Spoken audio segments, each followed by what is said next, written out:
Buenas tardes. Empezamos el último tramo de la última jornada del Congreso de Investigación del IEL Álvarez 2021 y tenemos el placer y el orgullo de contar con un invitado especial en estas últimas 4 presentaciones. El doctor Daniel Moreno Mediavilla es doctor europeo en Química por la Universidad de Burgos, con premio extraordinario de doctorado y experto universitario en aprendizaje y enseñanza universitaria online por la UNIR, la Universidad Internacional de La Rioja, de la que es profesor actualmente. Anteriormente fue profesor en la Universidad de Burgos hasta 2012 y actualmente también, aparte de dirigir TFM, es director del área y de ser profesor, es director del área didáctica de las matemáticas y ciencias experimentales en dicha facultad, en la UNIR. Es miembro del grupo de investigación de IMACE, con una línea de investigación en la didáctica de las matemáticas y ciencias experimentales, específicamente en laboratorios virtuales, que tiene colaboraciones con el Instituto Politécnico de Braganza en Portugal. Él ha investigado en la síntesis y la caracterización de sensores químicos y química aplicada, con colaboraciones con los grupos Polymers y Björk de la Universidad de Burgos.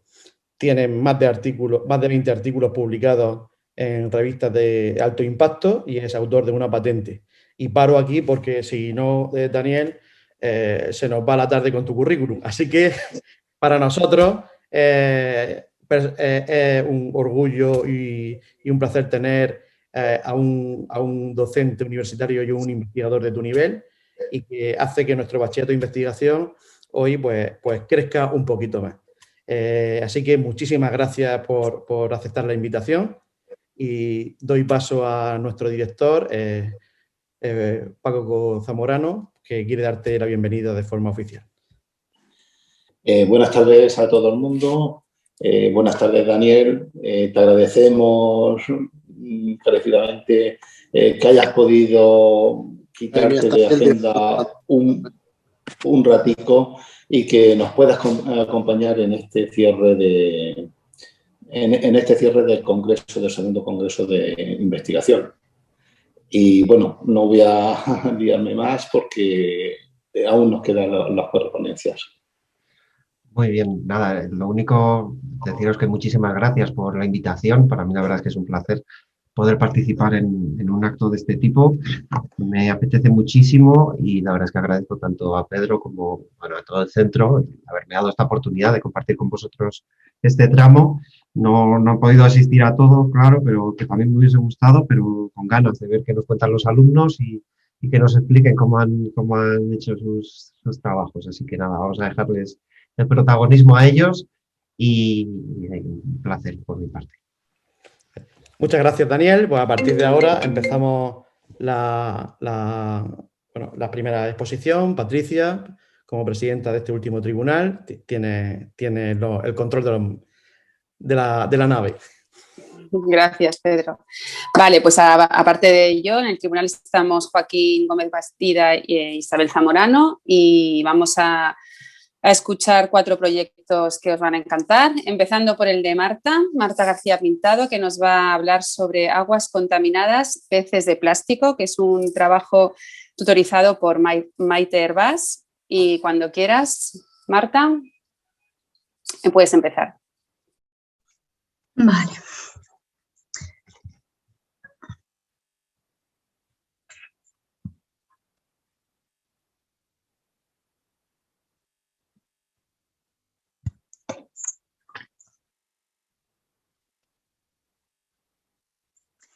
Bueno, buenas tardes. Con la venia del tribunal me dispongo a defender mi proyecto de investigación titulado Aguas contaminadas, peces de plástico, tutorizado por María Teresa Hervás Avellán. A continuación se muestra el índice con las partes consecutivas que seguiré durante mi presentación. Comenzando con la justificación. En los últimos años, la acumulación de sustancias químicas, desechos, plásticos e incluso basura en mares y océanos ha incrementado a pasos agigantados. Tenemos una idea equivocada al pensar de que todas las sustancias, productos y objetos que reciclamos o desechamos a sus respectivos contenedores acaban en el vertedero. De hecho, de todos los plásticos que consumimos y producimos, solo un 9% de este es reciclado, un 12% es incinerado, mientras que el 79% restante acaba en el medio ambiente. El porcentaje que acaba en el medio ambiente es realmente perjudicial, no solo para nosotros, sino también para los seres vivos que habitan en esas aguas. No solo dichas sustancias nos afectan a nosotros, ya que posteriormente encontramos en medios océanos y se nos devuelve mediante los seres vivos que habitan en estas aguas y que consumimos diariamente. De hecho, la producción de plástico en las últimas décadas ha aumentado considerablemente, creciendo el uso innecesario de estas sustancias como los microplásticos, partículas de plástico con un tamaño inferior a 5 milímetros y nanopartículas con un tamaño inferior a 0,1 micrómetros, lo que nos resulta imposible de percibir a simple vista, aumentando las posibilidades de encontrarnos en los animales, seres vivos y alimentos que consumimos, ya que poco a poco estas sustancias van invadiendo con cada vez más frecuencia nuestra cadena alimenticia. Concretamente, el siguiente estudio comenzó con el objetivo de responder a la siguiente pregunta. ¿Existe una cantidad relevante de microplásticos en los pescados que consumimos? La cual se logró responder gracias al siguiente objetivo general: analizar el nivel de contaminación por plásticos de los pescados que consumimos, desglosado posteriormente en los siguientes objetivos específicos. En primer lugar, conocer qué elementos contaminantes obtenemos al analizar o estudiar los aparatos digestivos y respiratorios del pescado. En segundo lugar, medir la contaminación encontrada de plásticos en la muestra seleccionada del pescado y por último obtener una visión aproximada de la correlación de plásticos con respecto a distintos factores. En relación al marco teórico, comenzamos con distintos factores que repercuten en nuestra contaminación. En primer lugar, nos encontramos en que en los últimos años hemos experimentado numerosos impactos en la superficie de nuestro planeta. La abundancia de plástico incorporado en los océanos y mares puede ser una de las más notables y que acarreará serios problemas, aun si se redujera de forma inmediata su utilización inadecuada, producción o incluso su presencia en el medio marino. El hecho de que más de 12,7 millones de toneladas de plástico acaben en los océanos cada año nos debería de suponer una gran llamada de auxilio, ya que no solo repercute para el mal mantenimiento del medio ambiente, sino también para nuestra salud, ya que estas partículas van aumentando su abundancia y frecuencia. Realmente es preocupante el elevado ritmo de producción de plástico de un solo uso y de una duración tan corta, siendo este uno de los tipos de contaminación marítima más abundantes. Aquí es donde entra el turismo. Esta problemática se resume en el creciente número de individuos y turistas que visitan y habitan estas áreas costeras con cada vez más frecuencia, debido a las continuas actividades que se realizan dentro de él, como el aumento del tráfico marítimo o la inadecuada utilización de estas sustancias plastificadas que se desechan en dicho medio, provocando que la fauna y flora aprenda a convivir con unas sustancias con una alta toxicidad.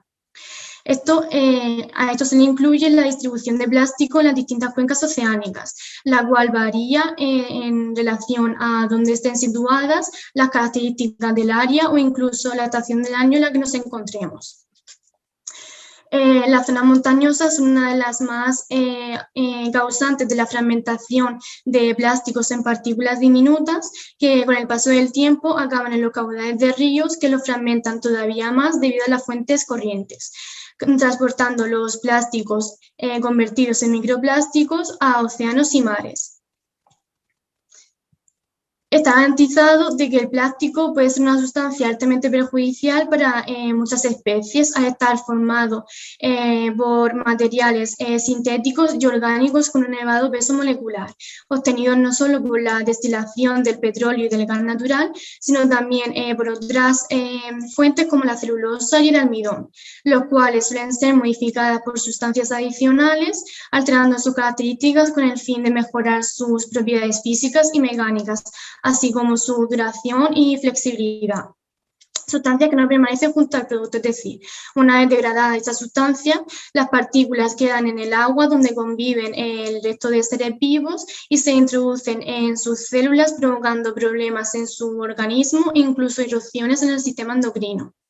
Concluyendo con la ingesta de plástico por la fauna marina, ya que esta ha aumentado en más de 100 especies de peces y de mamíferos marinos.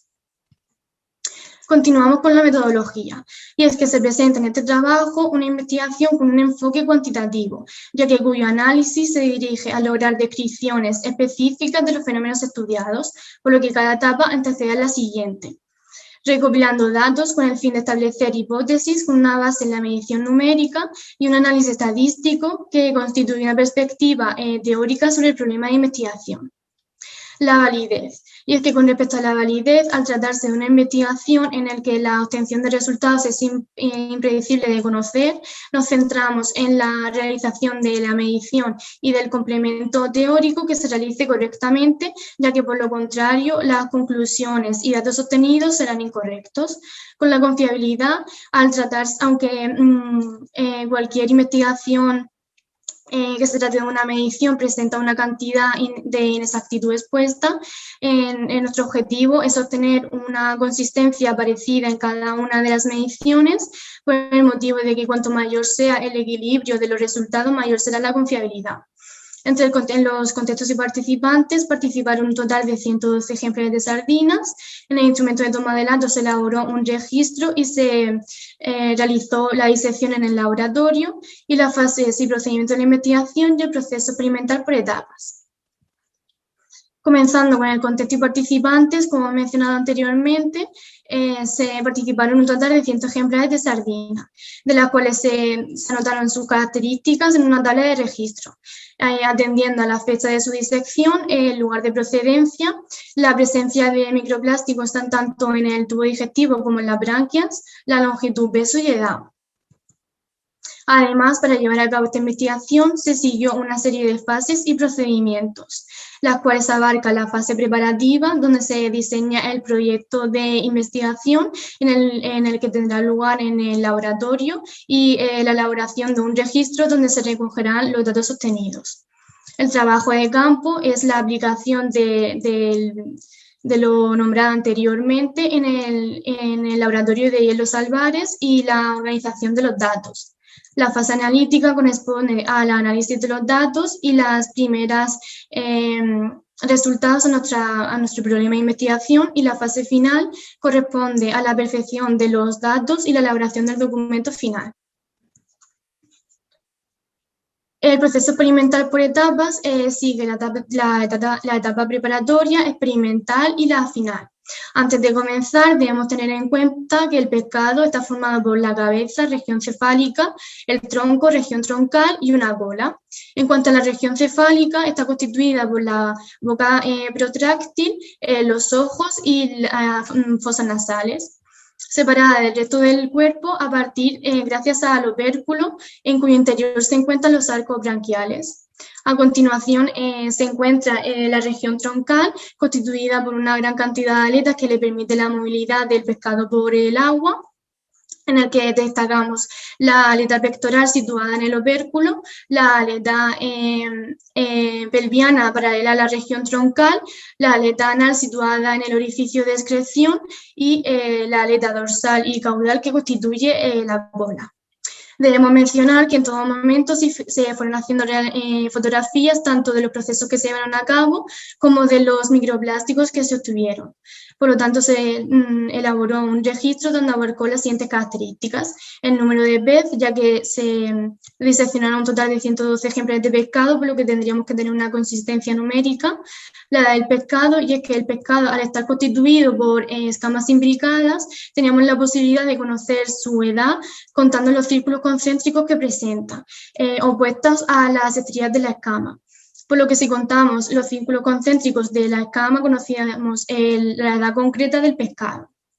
Debemos tener en cuenta, y es muy importante, coger aquellas escamas que se encuentran en la parte lateral y que no se encuentren sueltas sobre la superficie, ya que podrían pertenecer a otro pescado. Seguidamente se encuentra el peso y la longitud, la presencia de microplásticos en branquias o en el tubo digestivo, el lugar de procedencia y la fecha. En cuanto a la etapa experimental, se procedió a realizar la disección en el laboratorio de Hielos Álvarez.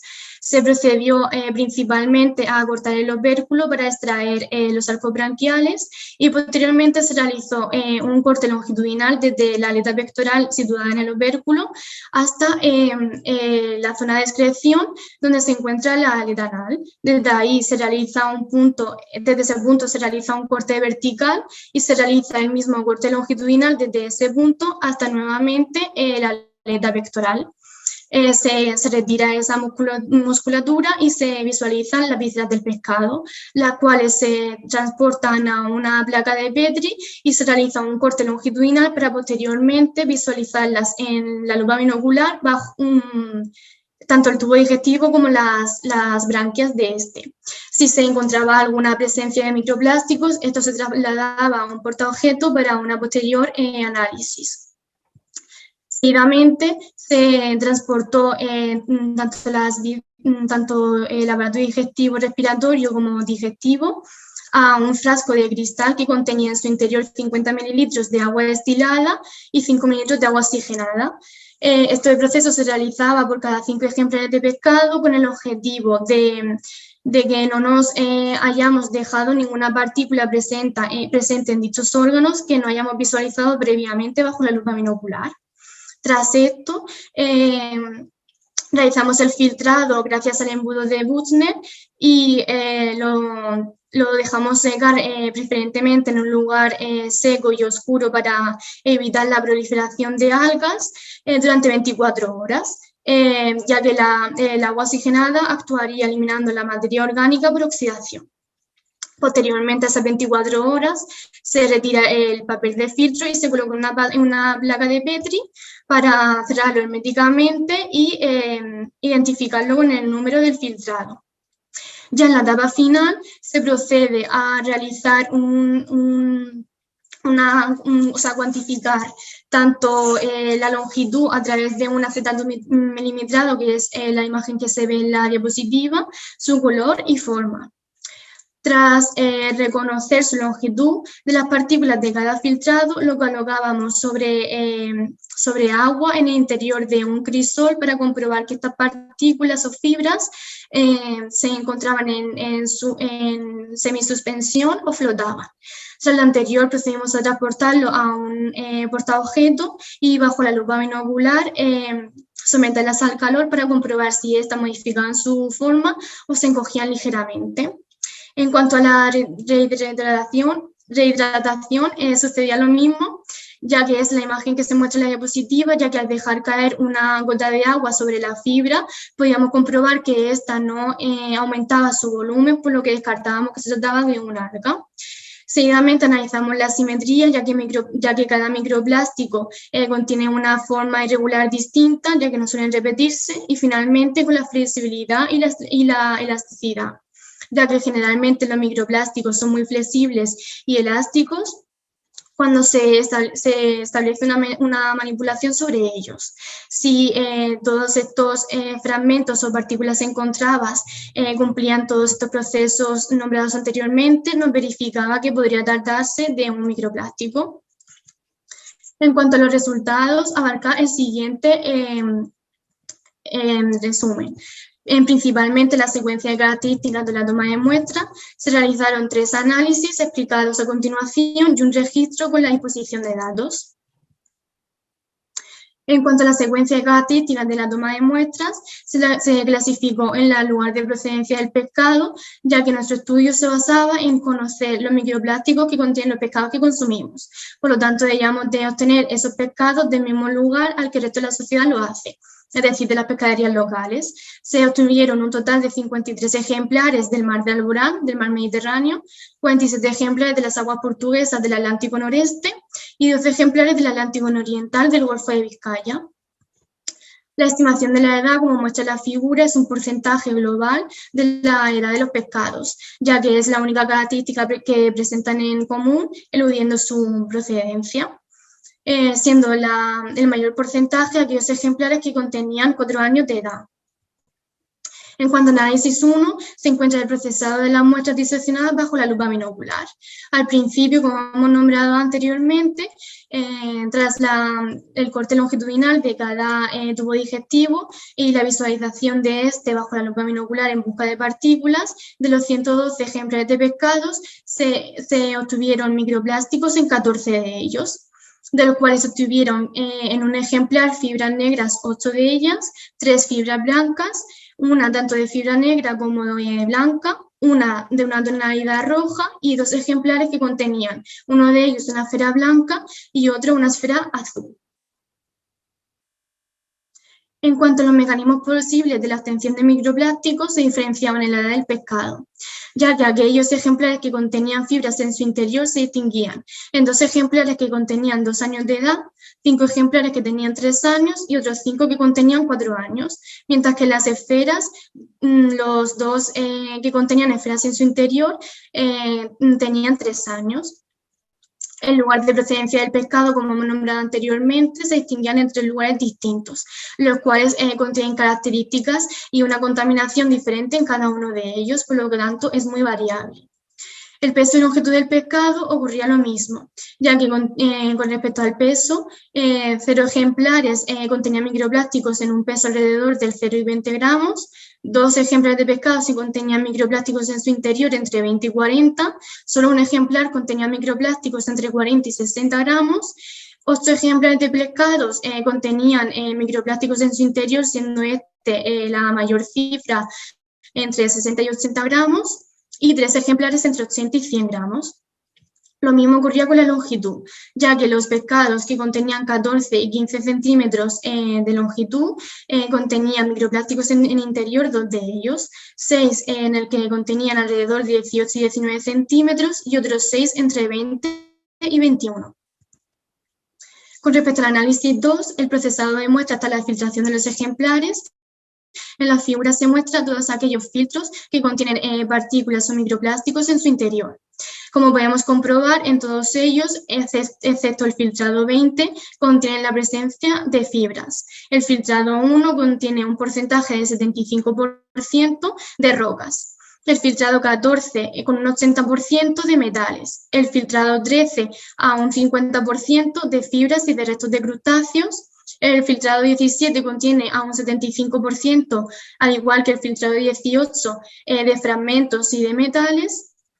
Y como nombrado anteriormente, el filtrado 20 únicamente fragmentos.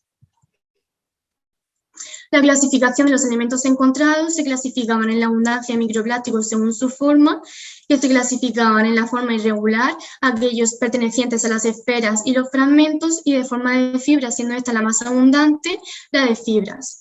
La abundancia de microplásticos según su tamaño, y es que 27 microplásticos tenían un tamaño alrededor entre 0,5 y 1 milímetro, 14 entre 1,5 y 2 milímetros, 3 microplásticos entre 3 milímetros, 2 microplásticos con 4 milímetros de longitud y otros 3 con 5 milímetros.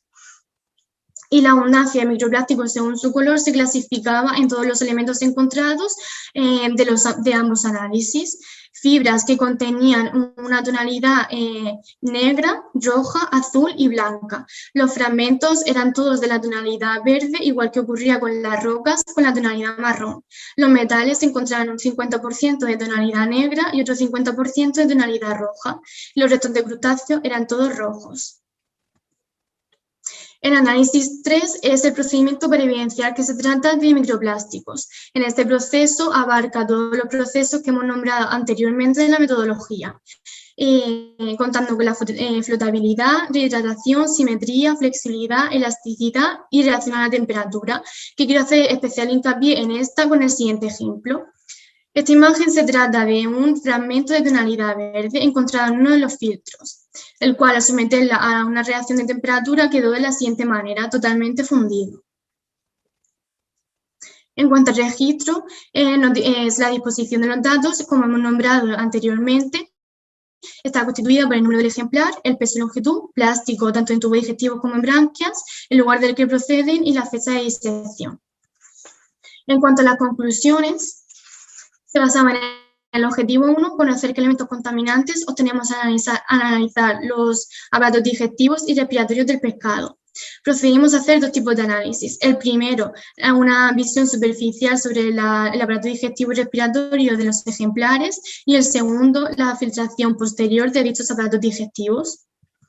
Ambos análisis obtuvieron en total 62 fibras, 4 fragmentos y 2 fibras, clasificándose según su tonalidad en 31 fibras de color negro, 7 fibras de color rojo, 3 fibras de color blanco y 4 fragmentos de color verde. Continuando con el segundo objetivo, era medir la contaminación encontrada de plásticos en la muestra seleccionada del pescado. Todos ellos dieron positivo en microplásticos, a excepción de las rocas y los metales, ya que por los procesos anteriores no se evidenciaban de que no se trataban de un microplástico. Y el tercer objetivo era obtener una visión aproximada de la correlación de plástico encontrados con respecto a distintos factores externos. Como he nombrado anteriormente, podemos visualizar que aquellos ejemplares que contenían una edad alrededor de 4 y 3 años eran más preponderantes a obtener microplásticos en su interior.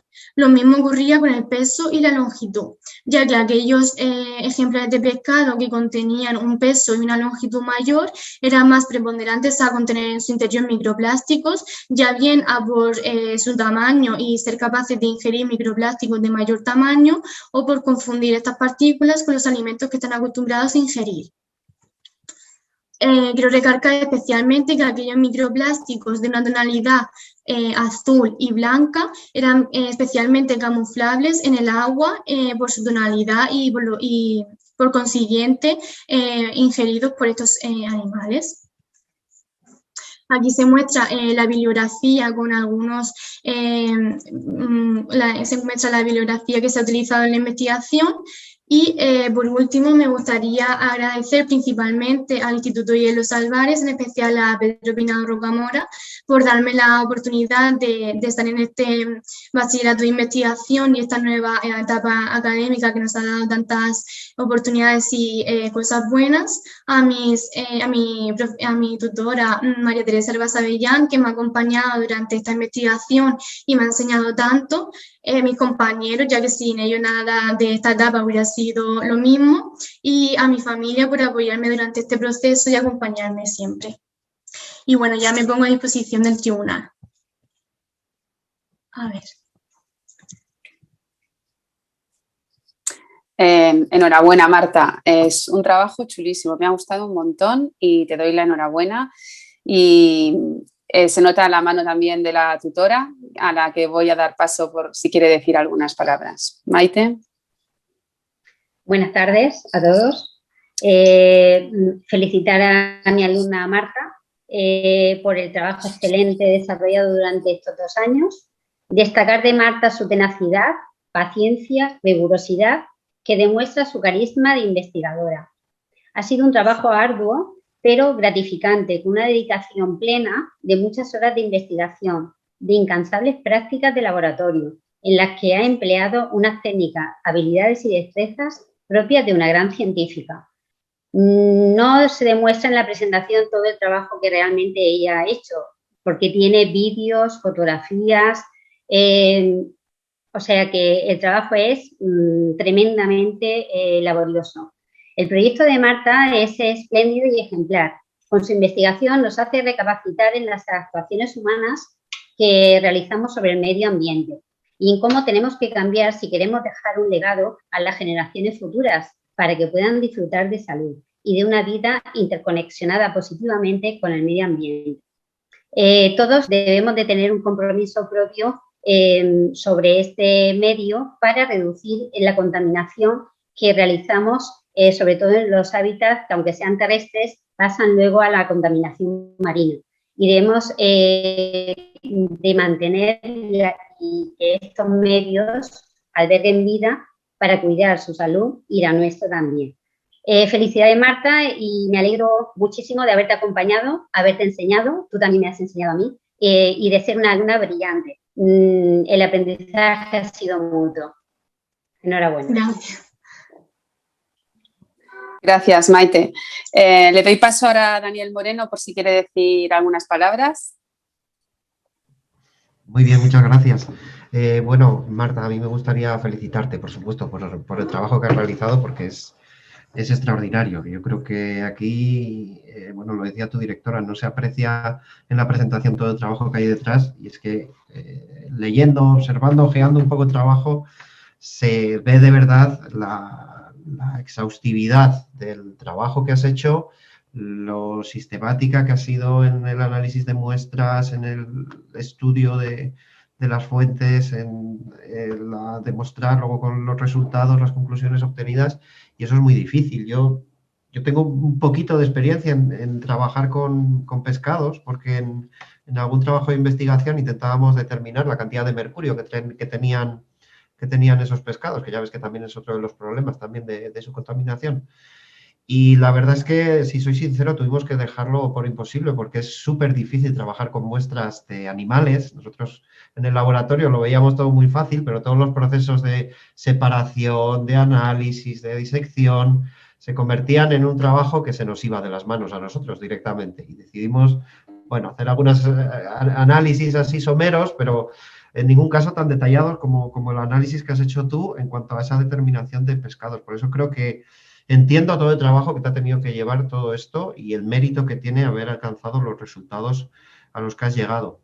El siguiente paso tiene que ser, pues, empezar a ir más allá y empezar a analizar esos microplásticos, que no son tan micro, que al final estamos con 1 milímetro, ya son majos.